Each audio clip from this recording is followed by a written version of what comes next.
5 black SUVs rolled up to Elijah Carter's repair shop before anyone told him his garage was one signature away from disappearing. Ava was 10 feet away, clutching her school lunchbox, when the first headlights washed across the cracked office window. And Victoria Hale, the white real estate CEO who had barely looked at Elijah all afternoon, suddenly stopped breathing like she had walked into the wrong man's story. An hour earlier, Elijah had only been a tired black single father in an oil-stained work shirt, standing beneath the buzzing lights of Carter Auto Repair with rain dripping through a brown stain in the ceiling. 48 years old, 1 daughter, 1 rented house on the south side of Atlanta, 1 old black pickup that coughed every morning before it agreed to start. Most people saw the grease on his hands and decided the rest of him was simple. Poor mechanic. Kvietman. Another invisible worker holding together cars owned by people who spoke to him like their impatience was more valuable than his time. Elijah let them think it. He had learned long ago that dignity did not need an audience. That morning before sunrise, he had packed Ava's lunch the way he always did. Peanut butter sandwich, apple slices, a folded note tucked beside the napkin. Proud of you. Love, Dad. He had stared at the last $20 bill in his wallet for a moment longer than usual, then slipped 10 into Ava's backpack for a field trip she had pretended not to care about because she knew money was tight. By 7:30, the garage smelled of motor oil, wet concrete, burnt coffee, and honest work. His old toolbox sat against the back wall, scarred from years of use, with a faded cartoon astronaut sticker peeling near the bottom corner. Nobody knew why he kept that sticker. Nobody asked. Across town, Victoria Hale lived in a world built from glass, marble, contracts, and distance. Her company owned luxury developments rising over neighborhoods like polished threats. She was elegant, exact guarded, a woman who entered rooms and made grown men adjust their posture. But power had not made her rested. It had only taught her how to hide exhaustion under tailored coats and quiet commands. That Thursday afternoon, her black SUV rolled into Carter Auto Repair with a damaged front tire and a driver who looked at the neighborhood like poverty might stain his shoes. Elijah walked out into the rain, wiping his hands on an old rag. Victoria stepped from the back seat in a deep red coat over a cream dress, heels testing the wet pavement, phone still glowing in her hand. She glanced at Elijah once, briefly, the way wealthy people glanced at someone they needed but did not expect to remember. How long? Her driver asked, already annoyed. Elijah crouched near the tire. About 30 minutes if the rim is not bent. Make it 20, the driver said. Elijah did not look up. 30 keeps your boss alive on the highway. The driver stiffened. Victoria finally looked at him then. Not warmly. Not with respect yet. Just with the sharp attention of a woman and used to being answered without fear. Before she could speak, Ava came in from the rain wearing her school backpack, her math test crumpled in one hand and her lunchbox in the other. Elijah's whole face softened. 93, he asked, kneeling despite the ache in his back. Ava nodded, trying not to smile too hard. That is my girl, he said quietly. Victoria watched longer than she meant to. She saw him tuck the test carefully into a folder so it would not wrinkle. Saw him hand Ava the last $10 from his wallet like it cost him nothing. Saw him turn away before the child could notice his coffee had gone cold and his own lunch was still untouched on the workbench. Then the small things began to disturb her. Elijah fixed an elderly woman's loose mirror for free. He refused extra cash from a delivery driver who was short on rent. He stepped between Ava and Victoria's driver when the man muttered something about places like this. Not with anger, only with stillness. She can't hear you, Elijah said. 3 words. Low. Controlled. Enough. Victoria felt the rebuke without being the one addressed. Outside, rain thickened over the street. Elijah tightened the last bolt on her tire, but his eyes drifted past her shoulder. A black SUV had stopped across from the garage with its headlights off. Then another turned slowly onto the block. Then a third. Dark windows. Silent engines. Expensive wheels cutting through puddles in a neighborhood nobody with that kind of money visited by accident. Ava moved closer to her father. Victoria looked from the SUVs to Elijah, then to the old toolbox with the peeling astronaut sticker. For the first time since arriving, she stopped seeing a mechanic. And across the street, another black SUV rolled into place. The fifth SUV completed the line like a quiet verdict. It stopped behind the others with its lights dimmed, engine low, dark windows reflecting the broken sign above Carter Auto Repair. Nobody stepped out at first. That was what made it worse. Elijah Carter stood near the open bay door with the tire iron still in his right hand and Ava's lunchbox resting on the office desk behind him, its silver clasp catching the fluorescent light like something too small to protect her. Ava moved closer without being told. Elijah did not pull her behind him dramatically. He simply shifted half a step, placing his body between her and the street. Victoria Hale saw it. She saw the movement before she understood it. No panique, no performance, just a father making himself the wall. Her driver gave a nervous laugh near the repaired black SUV. You expecting somebody mechanic? Elijah kept his eyes on the street. No, the answer was calm, but the room heard what it did not say. These men had come on purpose. Rain slid from the garage roof in thin silver ropes. Across the street, porch curtains trembled. A neighbor stepped onto a stoop, then thought better of it and went back inside. The neighborhood knew trouble by shape, by silence, by the kind of money that arrived without knocking. Elijah lowered the tire iron onto the workbench slowly, so no one could mistake it for a threat. That small choice unsettled Victoria more than if he had raised his voice. Men with less to lose often fought to look powerful. Elijah looked careful because Ava was watching. The door of the oldest SUV finally opened. A tall white man in a dark coat stepped into the rain holding a black umbrella. He did not rush. He did not look around with disgust like Victoria's driver had. He stood in the street for several seconds, staring at the garage as if confirming the address against a memory. Two men remained behind him near the SUVs, not bodyguards exactly, but close enough. Expensive coats, controlled posture, eyes moving over exits. Victoria recognized trained loyalty when she saw it. Elijah's face changed for less than a second. A flicker near the eyes, something between caution and a memory trying to wake up. Ava whispered, "Dad, do you know him?" Elijah's hand settled gently on her shoulder. "Stay by the desk, baby. That is not what I asked." He looked down at her then, and even with 5 SUVs outside, his voice softened. "I know." Victoria's chest tightened unexpectedly. It was the kind of answer parents gave when truth was too large for a child and too close to lie about. The stranger crossed the street through the rain. His polished shoes stepped into puddles without hesitation. He stopped just outside the bay door, close enough for the fluorescent light to catch his face. 28 now, maybe 29, but wealth and discipline had aged him in a way hardship never fully left alone. His eyes moved past Elijah, past Victoria, past the driver, and landed on the old toolbox against the back wall. The faded cartoon astronaut sticker, peeling, scratched, still there after years of grease and weather. The stranger's expression broke quietly. Not surprise, not triumph, grief almost, gratitude buried so deep it looked painful. Elijah followed his gaze and went still. Victoria noticed the sudden silence around him, the kind that did not come from fear, but from an old door opening in the chest. The stranger lowered his umbrella. Rain touched his hair.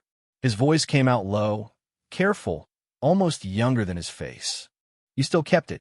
Elijah's breathing changed. Ava looked from the toolbox to the man in the rain. Victoria forgot her phone was ringing in her hand. And for the first time all evening, Elijah Carter looked like the past had found him before he was ready to answer. For a moment, no one inside Carter Auto Repair understood why 5 black SUVs had come for an old mechanic with grease on his sleeves. The stranger stood beneath the bay door with rain on his coat, staring at the faded astronaut sticker on Elijah Carter's toolbox like it had survived a war with him. Elijah did not move. Ava stayed near the office desk, one hand still resting on her lunchbox. Victoria Hale stood behind them with her phone silent in her palm, watching a kind of recognition she could not by command or explain. The stranger's mouth trembled once before he steadied it. "You still kept it," he said again, softer this time. Elijah looked from the sticker to the man's face, searching past the expensive coat, the polished shoes, the quiet security waiting outside. He saw a highway shoulder, a broken bus stop, a white teenage boy soaked to the bone under a flickering light, holding a backpack against his chest like it was the last thing in the world that belonged to him. Elijah's voice came out low. "Daniel?" The man's eyes filled before he smiled. "Yeah." Ava turned sharply toward her father. Victoria stepped closer without realizing it. The name changed the air. It made the SUVs feel less like a threat and more like a question that had taken 11 years to arrive. Daniel Whitmore looked around the garage slowly, taking in the stained floor, the leaking ceiling, the coffee machine, the old toolbox, the child's school papers stacked neatly by the office window. "Same smell," he said quietly. "Oil. Coffee. Zen." Elijah gave a faint breath that was almost a laugh. "Means the place still needs work." "No," Daniel said. "Means some things stayed real." Victoria watched Elijah lower his eyes, as if praise made him more uncomfortable than insult. That detail struck her hard. Men in her world collected gratitude like trophies. Elijah looked like he wanted to hand it back. Daniel's gaze moved to Ava. "Your daughter?" Elijah nodded once. "Ava." Daniel softened immediately. "Your dad saved my life once." Ava looked up at Elijah, waiting for him to confirm it. Elijah reached for the rag on the workbench and wiped hands that were already clean enough. "He was a kid," he said. "He needed help." "I was more than a kid," Daniel answered gently. "I was homeless, scared, and stupid enough to think nobody would stop." The garage fell quiet. Victoria felt the words settle inside her with a strange pressure. Only that afternoon, she had looked at Elijah and seen a service worker. Useful, temporary, replaceable. Now a man with 5 SUVs outside was standing in front of him like he was standing before the person who had kept him alive. Daniel reached into his coat and pulled out a small photograph sealed in clear plastic. He handed it to Elijah with both hands. In the photo, a younger Elijah stood beside his old black truck in heavy rain, holding out gas station coffee to a drenched teenage boy under a highway light. Ava whispered, "Dad." Elijah looked embarrassed. "You kept this?" Daniel nodded. "Everywhere." He looked toward the toolbox again. "I had nothing when you found me. You gave me food, a couch, a place to sleep, and that little astronaut sticker from an old children's workbook, because I said astronauts looked like people brave enough to leave pain behind." Elijah swallowed once. "Victoria noticed." Daniel's voice lowered. "Then I tried to pay you back." Elijah stared at the floor. Daniel smiled through the ache in his face. "And you said, 'Pay me when you are rich.'"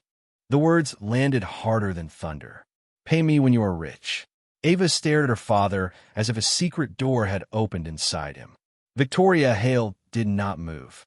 Her driver, who had spent the afternoon looking down on the garage, suddenly found the stained concrete floor very interesting.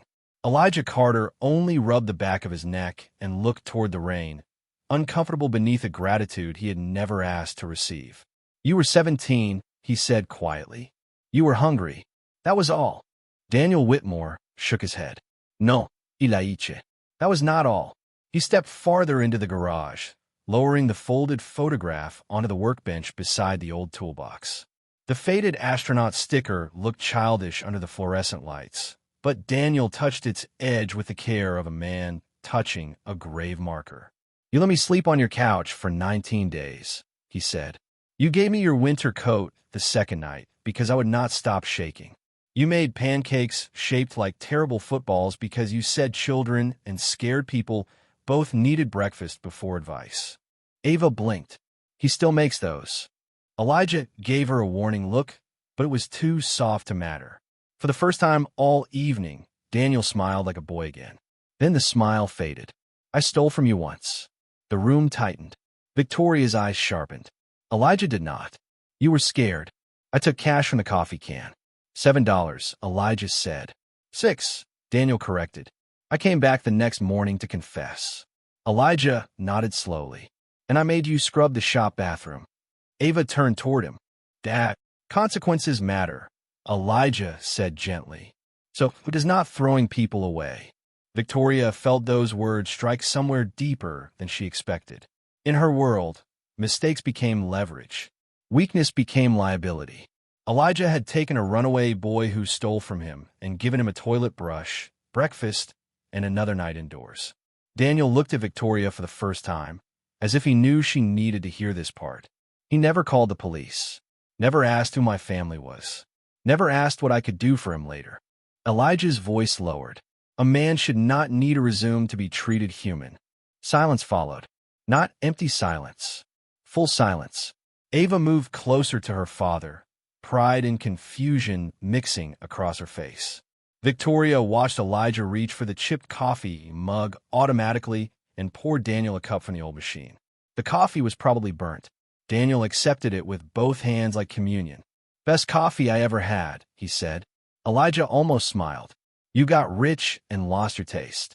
Daniel laughed once, but his eyes stayed wet. Outside, neighbors watched from porches and curtains while 5 SUVs idled in the rain. Inside, a powerful CEO in a red coat realized she had spent the whole day standing beside a man most of her world would never have seen clearly. Then Daniel reached into his coat and removed a sealed plastic envelope, yellowed with age and worn at the corners. Elijah's face changed before Daniel said a word. "You probably forgot this too," Daniel whispered. Elijah Carter did not reach for the envelope right away. The yellowed paper sat in Daniel Whitmore's hand like something too fragile to survive another touch, sealed inside plastic, worn soft at the corners from years of being carried. Rain tapped against the garage roof. The 5 SUVs idled outside. Ava stood beside the office desk with her lunchbox pressed against her stomach, watching her father look at an old mistake or an old mercy. She could not tell which. Victoria Hale watched too, but differently now. Earlier, she had measured Elijah by the roof leak, the grease stains, the cracked sign, the neighborhood her driver disliked. Now she was watching a man hesitate before accepting proof of his own goodness. Daniel stepped closer. "You gave me this the morning I left," he said quietly. Elijah finally took the envelope with hands that had rebuilt engines, carried groceries, packed school lunches, and once pulled a soaked teenage boy out of the rain. His thumb moved over his own handwriting on the front. 11 years had faded the ink, but not enough. Daniel Whitmore. Bus station. Atlanta. Elijah exhaled through his nose. "I was hoping you would go somewhere safer." Daniel's smile was small. "I did. Eventually." Elijah opened the plastic carefully and slid out the envelope. Inside was a motel receipt, folded notebook paper, and an old business card from a towing company that had closed years ago. Ava leaned forward. Elijah turned the papers slightly, not hiding them from shame, but shielding his daughter from the arithmetic of poverty. Victoria caught the movement. She knew numbers. She knew what the receipt meant before anyone said it. 7 nights. Paid in cash. More than a man like Elijah should have been able to spare. Daniel saw her read it. "He paid for that room after I got turned away from 2 shelters," he said. Elijah's jaw tightened. "You needed sleep. You needed money." Elijah looked at him then. Calm. Firm. A child should not have to earn a bed. The sentence settled into the garage like a quiet verdict against the world. Victoria lowered her eyes. She had signed acquisition papers, eviction notices, relocation packages written in polished legal language. She had told herself numbers were cleaner than faces. But nothing about Elijah was clean in that way. His life was hard, specific, human. Daniel unfolded the notebook paper with careful hands. "There were $20 in here," he said. "You told me it was bus fare." Elijah gave a faint shrug. "Was it? It was your grocery money." Ava looked up sharply. "Dad." Elijah's face softened at once. "Baby, that was a long time ago." But Ava's eyes shone with the painful pride children feel when they realize love has been costing more than they knew. Daniel looked at her gently. "He did not let me leave hungry." Elijah reached for the coffee pot like routine could save him from being seen too clearly. People make better choices when they are not starving. Victoria almost smiled, but the emotion caught in her throat. That was Elijah. No grand speech. No self-pity. Just a rule he had lived by while the world kept mistaking quietness for lack. Then Daniel turned the old business card over. 3 words sat across the back in faded blue ink, written in Elijah's steady hand. If things worsen. The garage seemed to hold its breath. Elijah looked away first. Daniel did not. I called that number once, he whispered. Ava froze.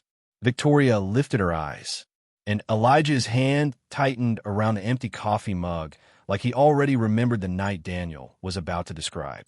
Daniel Whitmore held the business card between 2 fingers, but his eyes stayed on Elijah Carter. If things worsen. 3 faded words. 1 phone number. 1 promise made by a man who had no room in his own life for another emergency and still made room anyway. Elijah set the empty coffee mug down a little too carefully. You called late, he said. Daniel nodded. 2:17 in the morning. Ava looked from Daniel to her father. You remember the time? Daniel's mouth tightened. Some nights stay exact. Rain moved softly across the garage roof while the 5 SUVs waited outside like witnesses. Victoria Hale stood near the workbench, listening with the stillness of someone who had stopped performing authority because the room no longer belonged to power. Daniel turned the card over again. I was at a bus station in Birmingham. No juice. No wallet. Some men had taken my backpack. I thought I had used up every chance I had. Elijah's eyes dropped for a second. But you called, and you answered on the second ring. Elijah gave a small shrug. I was awake. No, Daniel said quietly. You were waiting. The sentence pulled silence through the garage. Ava's hand tightened around her lunchbox. Victoria saw Elijah's face then, the brief shadow that passed over him before he reached for a rag and began wiping oil from a wrench that was already clean. Habit. Armor. A way to hide tenderness before it asked too much of him. You had Ava asleep upstairs, Daniel continued. Bills on the kitchen table. A shift at 6 in the morning. And you still talked me through the night until the station opened. Elijah's voice stayed low. A scared kid should not have to be alone with his worst thoughts. Victoria felt the line settle inside her like an accusation without anger. She had spent years answering crisis with contracts, lawyers, distance. Elijah had answered with a tired voice at 2 in the morning and no guarantee anyone would ever know. Daniel stepped closer to the old toolbox. The faded astronaut sticker peeled at one corner, stubbornly holding on. I wanted to call again after things got better, he admitted. Then I got ashamed. Then successful. Then busier than any human should be. And somehow shame got dressed up as ambition. Elijah finally looked at him. No judgment. That almost made it worse. You lived, he said simply. That was enough. Daniel swallowed. For a moment, the millionaire with 5 SUVs outside looked like the boy under the bus station lights again. Then he reached into his coat and removed a thin leather folder sealed beneath clear plastic. The mood shifted instantly. Elijah's shoulders stiffened. Victoria noticed. So did Ava. I found this 2 years ago, Daniel said. Courthouse storage archive. During a property acquisition. Elijah's voice sharpened just slightly. You should not have been digging. Maybe not. Daniel placed the folder beside the yellowed envelope and the coffee-stained mug. But your name was in a file marked for removal. Victoria's eyes narrowed at the phrase. She knew that language. Removal never sounded violent on paper. It sounded procedural, clean, profitable.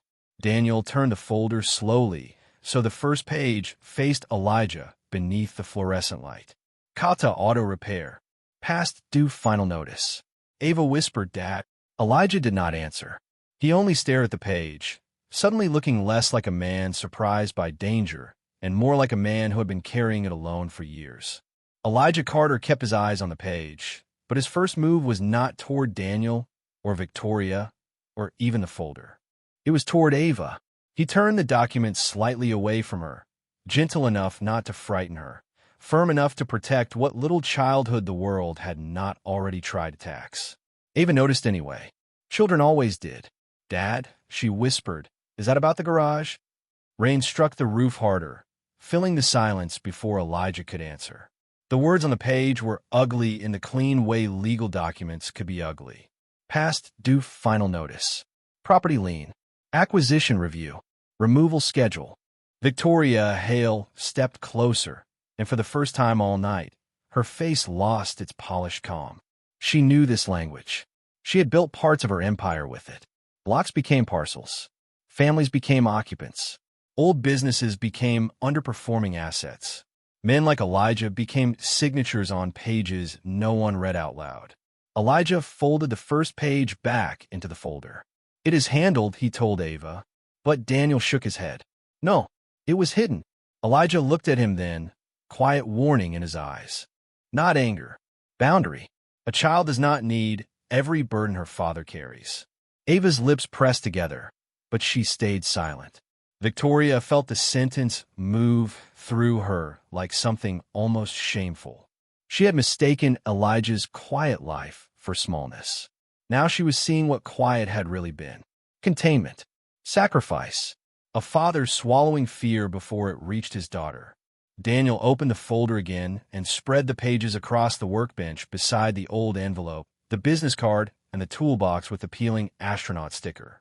"The property was scheduled for acquisition 18 months ago," he said. "This garage, the laundromat, the corner store, the duplexes behind it. The whole block." Victoria's eyes sharpened. "Redevelopment package." Daniel glanced at her. "Yes." Her throat tightened, but she said nothing else. She had signed packages just like that and slept fine afterward because no one had ever made her stand inside the building while a little girl asked if her father was about to lose it. Elijah crossed his arms slowly. Company folded before it happened. Daniel's expression changed. It did not fold. The garage went still. Outside, one of the SUV headlights flickered across the rain-slicked pavement. Daniel looked directly at Elijah. "I bought it." Ava's eyes widened. Victoria inhaled softly. Elijah did not move. "You?" Daniel nodded. "Whitmore Urban Development. I was expanding too fast. Too hungry. Too proud of what I had survived to notice what I was becoming." He looked around the garage, at the leak dripping into a bucket, at Ava's backpack, at the toolbox that had somehow kept an old sticker alive. Then I saw Carter Auto Repair in the file. Elijah's jaw tightened. "So you came here because of guilt?" "No," Daniel said quietly. "I came because I almost became the kind of man who would erase the only place that ever gave me shelter." The word stayed in the air, heavier than thunder. Then, from the back office, the old printer suddenly woke with a harsh mechanical grind, pushing out a document no one had touched. The printer sounded like a machine choking on the truth. Ava flinched against Elijah Carter's side as the old office printer dragged one page out, then another, its plastic body rattling on the crooked desk beneath a wall of unpaid invoices and faded inspection stickers. Nobody had touched it. Nobody had gone near the computer. Elijah's eyes moved from Daniel Whitmore to the office doorway, calm but sharpened now. "That printer does not work unless it wants to ruin my day." Daniel gave a small nod toward one of the men standing near the garage entrance. The man lowered his phone and stepped back into the rain without a word. Victoria Hale caught the movement instantly. Remote access, legal filings, finalized documents. Her world, her language. Yet here, inside Carter Auto Repair, every page felt less like business and more like a wound being opened in front of a child. Elijah walked into the office slowly. His boots left damp marks on the concrete. Ava followed 2 steps behind, still holding her lunchbox. Victoria came after them before she could stop herself, no longer pretending this had nothing to do with her. Daniel stayed near the workbench beside the faded astronaut sticker, watching Elijah the way a man watches someone receive help he knows they may reject. The printer stopped.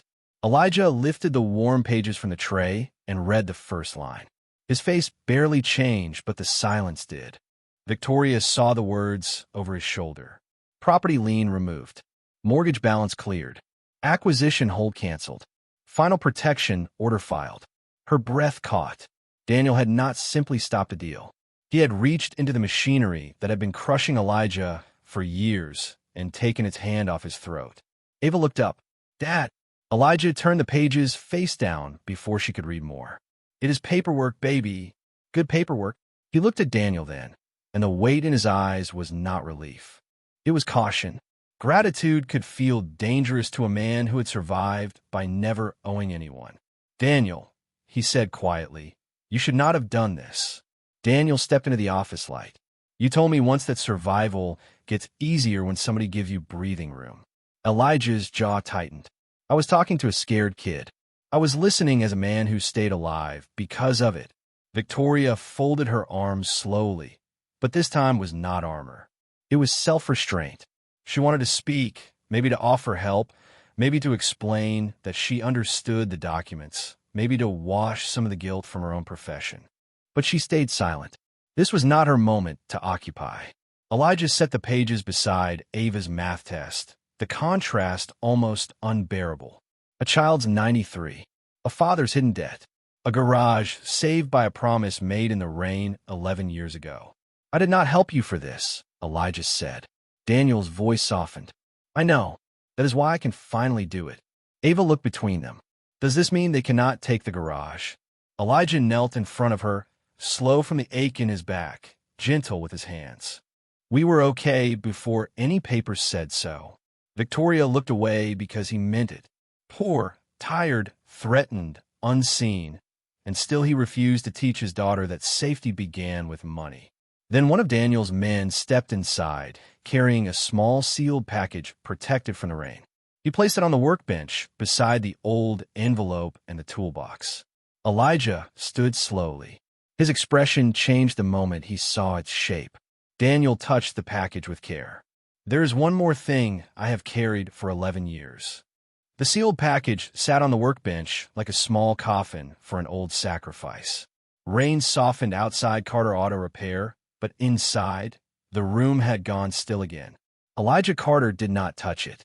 Ava stood beside him with her lunchbox hanging from one hand, watching her father's face the way children watch for storms adults pretend are only clouds. Victoria Hale noticed too. Elijah had stayed calm through 5 SUVs, courthouse files, cleared liens, and a millionaire stepping out of his past. But this package changed something in his shoulders. Not fear, not anger. Pain. Daniel Whitmore unwrapped it slowly, almost reverently, peeling away the rain plastic to reveal a dark wooden box no larger than a Bible. The edges were worn. The brass latch had dulled with age. Elijah's jaw tightened the moment he saw it. Daniel, he said low. No. Daniel looked at him gently. I promised myself I would return it if I ever became someone who could look you in the eye again. Elijah shook his head. That was not part of anything. I know. Daniel opened the box. Inside rested an old silver watch with a cracked glass face and a brown leather strap split from years of wear. It had stopped at 614.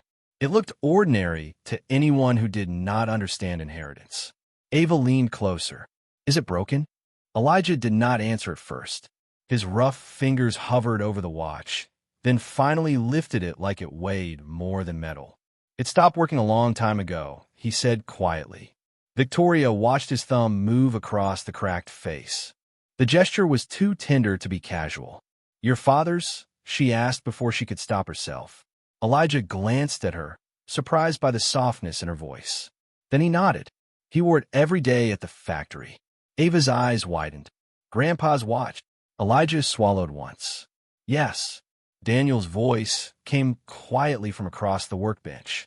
You gave it to me after the motel money ran out. Elijah closed his eyes for half a second. I did not give it. You told me to pawn it if I got hungry again. The garage fell silent. Even Victoria's driver stopped, shifting near the door.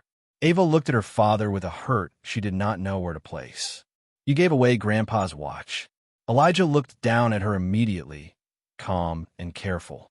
Baby, memories do not feed people. The line landed without drama, and somehow that made it worse. Victoria felt her chest tighten. She had owned watches worth more than Elijah's truck, bought and forgotten them without memory attached. Elijah had given away the one object that still held his father's hands, because a homeless boy might need one more meal. Daniel wiped at his face quickly, embarrassed by his own emotion. I never pawned it. Elijah looked up. You should have if you needed to. I didn't need to, Daniel said. But every time I looked at it, I remembered what kind of man I was supposed to become. He pointed toward the stopped hands. That watch sat in boardrooms, private flights, acquisition meetings, everywhere. It kept me from confusing success with worth. Victoria looked away, shaken by how sharply the words found her. Elijah only lowered the watch back in a box, refusing to turn grief into performance. Then Ava reached out and touched the cracked glass with one finger. "Can we fix it?" Elijah's voice softened. "Maybe." For the first time all night, hope sounded almost dangerous. Daniel reached into the box again. "There is something beneath it." Elijah frowned. Daniel removed a folded photograph sealed in clear plastic and placed it in Elijah's hand. Elijah opened it under the fluorescent light. His breath caught. Standing beside Elijah's father, younger than Elijah remembered him, was a little boy no older than 8. And beside them, thinner and almost unrecognizable, stood Daniel Whitmore. The photograph forced Elijah Carter to look twice. Under the harsh fluorescent lights, the small boy beside the factory fence seemed at first like a stranger pulled from someone else's memory. Then Daniel Whitmore's quiet voice corrected the room. "That boy is me." Elijah's eyes moved slowly across the image again. His father stood near the rusted fence in a faded factory coat. Younger than Elijah had been allowed to keep him in memory. Beside him was Daniel at 8 years old, thin and watchful, wrapped in a winter coat too large for his shoulders. A woman stood half-turned near the edge of the photograph, one hand on Daniel's back, her face tired in a way Elijah recognized from people who had been pretending not to need help for too long. Ava leaned closer. "That is you." Daniel nodded. "Before the bus stop. Before your dad found me again without knowing who I was." Elijah looked up sharply. Again, Daniel folded his hands in front of him, no longer looking like a man protected by 5 SUVs. "Your father knew my mother." The garage went still. Victoria Hale stood near the workbench, watching Elijah's face as old grief and new confusion moved through him in silence. She had seen men react to money, betrayal, lawsuits, and loss. She had never seen a man look so shaken by proof that kindness had been living in his family before he even understood it. Daniel pointed gently toward the woman in the photograph. "My mother worked shifts at the textile plant across from where your father loaded trucks. We lost our apartment that winter. She tried hiding it, but people who know hunger recognize it." Elijah lowered his eyes to the image. Something flickered behind them. Cold afternoons. Factory steam. His father walking slower than other men because his lunch bag was heavier than it should have been. "He used to bring extra sandwiches," Elijah whispered. Daniel nodded. "Every Friday. Sometimes soup in an old thermos. Sometimes bus fare folded inside a napkin. He never made a speech. He never asked why we needed it. He would just say nobody should feel invisible while they are hungry." Ava looked up at her father. "That sounds like you." The words hit Elijah harder than any document Daniel had brought. His jaw worked once, but no answer came. For years, he had measured fatherhood by what he could not give Ava. A bigger house, a newer truck, time off, easy mornings. Now she was standing beside him, seeing inheritance in him where he had only seen exhaustion. Victoria looked away briefly, ashamed of the quiet envy rising in her chest. She owned buildings across Atlanta, yet Elijah owned something no acquisition could create. A child who believed his goodness was normal. Daniel continued, careful not to break the moment. "Years later, when I came into your garage with nowhere to go, I did not recognize you at first." His eyes moved to the broken silver watch. "But I recognized that." Elijah's thumb tightened around the cracked face. "And your voice," Daniel added. "Same calm. Same way of making a person feel like hunger was not a crime." Rain tapped gently against the roof. Outside, the SUVs waited. Inside, the old toolbox, the watch, and the photograph seemed to form a line across generations. Victoria finally spoke, her voice quieter than before. "Good men rarely keep records of what they save." Elijah glanced at her, surprised by the honesty, but said nothing. Daniel reached into the wooden box one more time. Beneath the photograph lay a folded official document, aged yellow at the creases. "There is one record," he said. Elijah's eyes narrowed as Daniel placed it under the light. At the top, in faded print, were the words Factory Employee Emergency Beneficiary Record. And beneath his father's signature was one handwritten line Elijah had never seen before. Elijah Carter read the handwritten line once. Then again. The ink was faded, but the meaning had not weakened. If anything happens to me, help the Whitmore family first. His father's signature sat beneath it, steady and familiar. The same strong slant Elijah remembered from birthday cards, repair notes, and envelopes marked rent before money got tight enough to stop labeling anything. For a long moment, the garage seemed to move farther away from him. The rain. The SUVs. Victoria Hale standing beside the workbench. Daniel Whitmore watching quietly. Even Ava's small hand near his sleeve. Everything blurred around that one sentence. "You put your family first," Elijah said, his voice almost too low to hear. Daniel shook his head gently. I did not think he saw it that way. Elijah's eyes stayed on the paper. He had his own family to worry about, and he still saw another child standing in the cold. The answer landed hard. Not loudly, not dramatically, just deep enough to make Elijah look away. Ava stepped closer, still holding the cracked silver watch against her chest. Grandpa helped them because they needed help? Elijah nodded slowly, but there was something wounded in the movement. Victoria saw it. Not jealousy, not resentment, something more complicated. A son discovering that his father had carried burdens he never explained, made choices he never defended, and gave away pieces of security that might have made their own life easier. Elijah had spent years forgiving his father for being tired. Now he had to understand he had also been generous. Daniel's voice softened. After your father died, my mother tried to find your family. She wanted you to know what he did. But records got lost. People moved. Life swallowed everything. Elijah gave a faint, tired breath. Life does that. He placed the beneficiary document beside the old photograph, lining it carefully with the edge of the toolbox, as if order could steady what memory had shaken loose. The faded astronaut sticker peeled beneath his wrist, stubborn and small. Victoria watched his hands. Hands that fixed engines, packed lunches, gave away watches, and protected a daughter from fear even when the walls were closing in. She had underestimated those hands. Worse, she had lived in systems that counted hands like his as labor, not legacy. Ava looked up at her father. Are you mad at Grandpa? Elijah turned to her immediately. Whatever pain had crossed him softened before it could reach her. No, baby. Then why do you look sad? He took a breath, choosing honesty carefully. Because sometimes you find out somebody loved the world better than you understood while they were alive. Ava accepted that with the solemn seriousness only children could give truth. Then she held up the broken watch. Can we fix this for him? Elijah's eyes shone, but his voice stayed steady. We could try.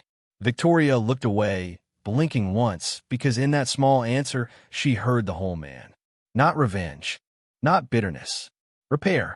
Always repair. Daniel stepped toward the workbench and placed a hand near the folder, careful not to touch Elijah's father's document without permission. Your father gave my family breathing room when he had almost none. Then you did the same for me, without even knowing the story had already begun before us. Elijah shook his head faintly.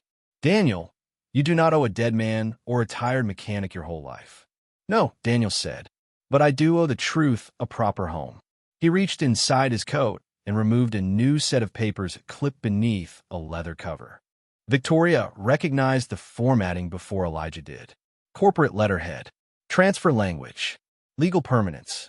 Her pulse tightened. Daniel placed the papers beside the watch, the photograph, and the beneficiary record. Elijah read the first line and froze. Full ownership transfer proposal. Carter Auto Repair property and adjacent lots. Elijah Carter stared at the transfer proposal long enough for the rain to sound distant. Full ownership transfer proposal. Carter Auto Repair property and adjacent lots. The words sat beneath Whitmore Urban Development Holdings letterhead, clean and official, the kind of language that usually took things from men like him, not gave them back. His rough fingers rested near the edge of the page, but he did not pick it up again. Ava stood beside him, holding his father's broken watch to her chest, quiet now, as if even she understood that some gifts were too large to celebrate too quickly. Victoria Hale moved closer and read the document with trained eyes. Debt clearance. Property protection. Restoration Fund. Adjacent lot inclusion. Long-term inheritance clause naming Ava Carter. Her breath caught softly at the last line. This was not pity. This was not a publicity gesture. This was permanence written in legal ink. Elijah looked at Daniel Whitmore. This is too much. Daniel shook his head. No, it is finally enough. The garage fell silent around them. Outside, the black SUVs waited in the mist, but inside, the real weight was not wealth. It was whether a man who had survived by carrying everything alone could accept being carried for once without feeling smaller. Elijah stepped back from the workbench. I gave you a place to sleep, some food, a little money. That does not equal buildings. Daniel's eyes did not leave him. You gave me a reason to believe I was still worth saving. Elijah's jaw tightened. That is not a debt. No, Daniel said quietly. It is a seed. Victoria looked up from the papers then, struck by the word. A seed. She had spent years buying land before anyone poor could imagine its value. Elijah had invested in a person when that person had no visible value at all. No collateral, no warranty, no advantage. Just a soaked teenage boy at a bus stop and a tire mechanic who stopped anyway. Ava touched her father's sleeve. Dad, does this mean the garage is ours? Elijah turned toward her, and all the resistance in his face softened at once. It means we have to think carefully. Daniel smiled faintly. It means no one can take it from you. Ava's eyes shone, but she did not cheer. She looked at the leaking roof, the old toolbox, the stained floor where she had done homework for years, and then back at her father. Can you come home earlier now? That question hurt more than the paperwork.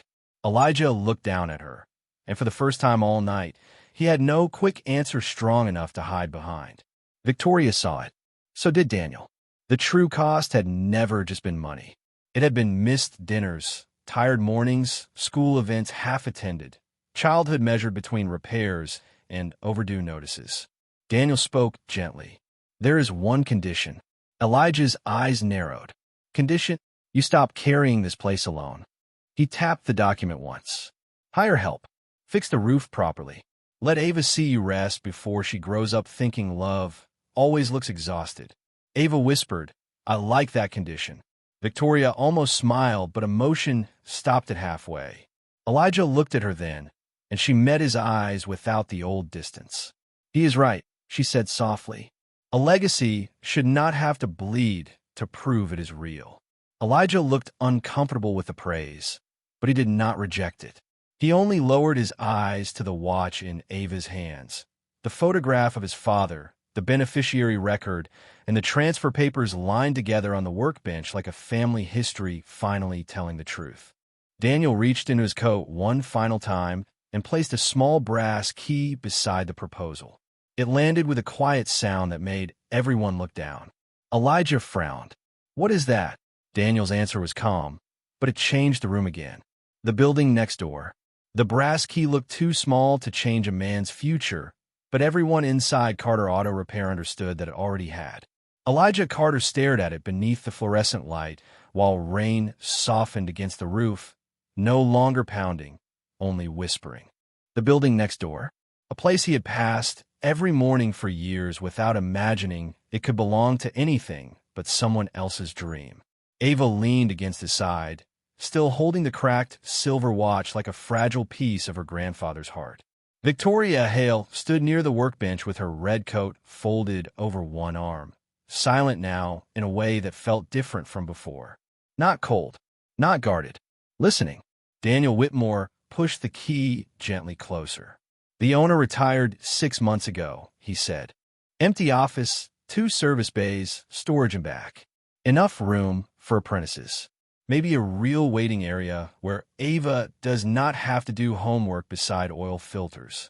Ava's eyes widened at the possibility, then turned to Elijah for permission to hope. That look nearly broke him.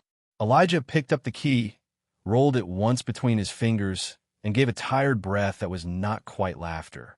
You planned all this before you walked in. Daniel nodded. I planned the paperwork. I did not plan seeing your face when I returned the watch. Elijah looked down at the wooden box. The old silver watch rested inside with the photograph, the beneficiary record, and 11 years of proof that goodness did not vanish just because no one applauded it. He closed the lid carefully, not to shut the past away, but to let it rest. Outside, one SUV pulled away from the curb, then another. The neighborhood began exhaling through porch lights and closing curtains. Life was returning to its ordinary shape, though nothing inside the garage felt ordinary anymore. Victoria stepped closer, her voice low. I spent years looking at blocks like this from above. Elijah turned toward her. She did not flinch from his eyes this time. Numbers, maps, opportunity zones. I told myself distance made decisions cleaner. She glanced at Ava, then at the leaking roof, then at the toolbox with the peeling astronaut sticker. It only made people easier to miss. Elijah held her gaze for a quiet second. He did not offer comfort she had not earned. He did not punish her with silence either. Seeing people is a habit, he said. Takes practice. Victoria nodded slowly, accepting the line the way a proud woman accepts medicine without liking the taste. No apology came. No dramatiken question. Just a shift. A crack in the glass. Daniel smiled faintly. That sounds like something your father would say. Elijah looked toward Ava. Or something she will correct me on later. Ava smiled and wrapped both arms around his waist. I'm proud of you now, Dad. He lowered one hand to her hair and closed his eyes for half a breath. All the documents, all the clear debt, all the buildings and signatures and SUVs, and that was still the sentence that made his knees feel weakest. Daniel slid the transfer papers into a neat stack. Nothing has to be signed tonight. Elijah looked at the key again. Good. Ava pulled back, worried. You're not saying no, right? He looked around the garage. The stained floor. The old coffee machine. The bucket beneath the leak. The toolbox that had kept a child's astronaut sticker alive long enough to bring a millionaire home. Then he looked at his daughter. I'm saying we do this right. Daniel's eyes shone. Victoria looked down, smiling softly before she could stop herself. By the time the last SUV disappeared into the wet Atlanta street, Carter Auto Repair was quiet again. But the silence had changed. It no longer sounded like survival. It sounded like room. Elijah locked the old wooden box inside the toolbox and left the brass key beside Ava's math test, where the future and the present touched without needing permission. At the door, Victoria paused before stepping into the rain. Mr. Carter, she said, careful with the respect this time. Thank you for the tire. Elijah nodded. Drive safe. She almost said more, then understood that more would only make the moment smaller. So she left quietly. Daniel remained a moment longer, looking at the garage that had once sheltered him when he had nothing to offer. Elijah stood beside his daughter, grease on his sleeves, tiredness in his bones, dignity still intact. 11 years earlier, he had told a hungry boy to pay him when he was rich. But what came back was never really money. It was proof that kindness, given quietly, can outlive the night it was born in. He never raised his voice. He raised a child, saved a stranger, honored his father, and reminded a powerful woman that people are not seen by looking down from above. They are seen by standing close enough to notice what they carry.